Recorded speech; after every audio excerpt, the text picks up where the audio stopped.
power of the spoken word can never be underestimated. The words that we speak are gifts from God that require the greatest respect. And Jesus used the simplest words to reveal the most profound and eternal truths.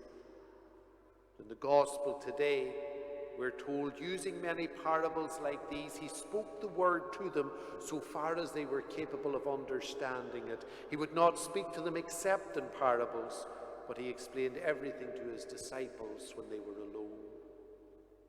It's interesting that Jesus wouldn't speak to the crowd except in parables. And today we recognize the value of this, because over about 2,000 years later, these parables are still familiar to us. We continue to know the stories. Our human intellect allows us to store stories better than we can store just general pieces of information. And we all have the experience of being able to tell a story about someone, and maybe we can tell it at times when we can't even remember the person's name. We all have a collection of our own stories that we repeat to others. And these can be interesting for someone who hasn't heard them before, or for perhaps our family and friends who have heard these stories many times. It can remind them of why they love us, because they just like listening to the same stories. I know a man, when you ask him before starting a story if you have told him the story before, he always says, "Not in a long time," which means he's happy to hear it again, or that's what I think it means. But the reason that I'm focused on how we store stories and the fact that we tell our own stories is to highlight how influential and important each and every one of us is in each other's lives. And not only are we important and influential in the lives of those who we are in constant and permanent relationship with, but we also make an impact on the lives of those that you could call transient, where we have transient relationships. Maybe a person you work with for a couple of years, or a person who lives next door, or the person you met on holidays, or whatever.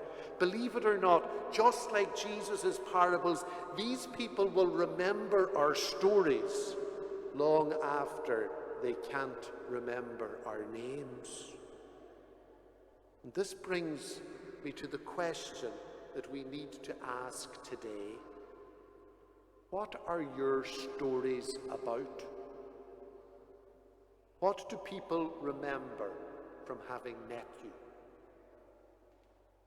You see, today we find it difficult to talk about faith.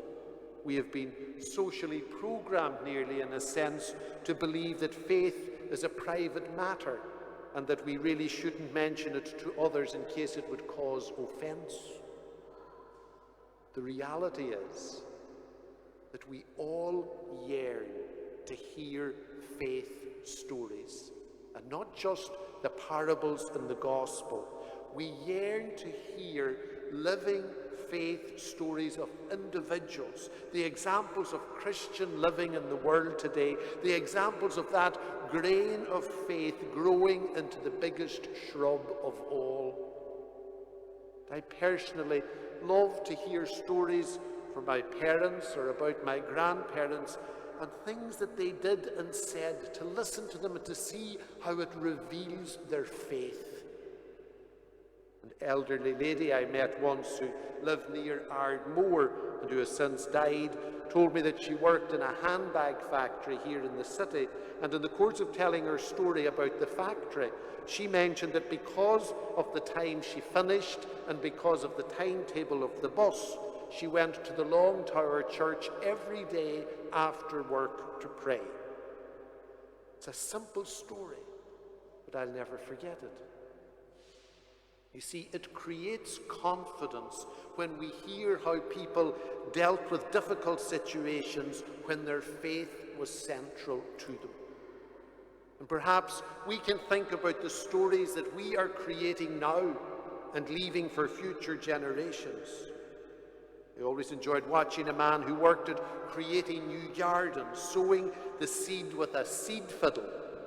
And perhaps in some way, like the musician, he created a soothing image of the seed gently and evenly spreading across the fresh dug and raked clay. We could perhaps see ourselves as this fiddle in God's hands, and our stories like the seed that spreads all around us.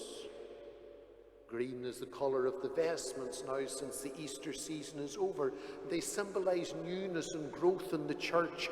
Our stories also create growth in faith, and perhaps when our lives are coming to an end, there may be an opportunity for us to see the green pastures of faith that we have sown as a result of the seeds of the stories that we have told and created in our lives. So this week, watch out for examples of faith, examples of Christian living, and make these your stories. But also recognize your own faith and include it in your stories, even your difficult times, your loss of faith, when you struggled to pray and when prayer seemed unanswered.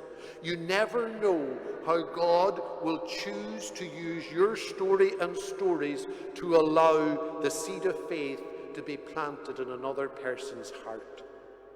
Our faith has reached us from the parables that Jesus told and also from the stories of previous generations. It's our responsibility now to ensure that the faith that has been handed on to us, that we won't have people looking back and seeing a barren land left behind us as a result of our lives and our untold stories. Tell the story of your faith.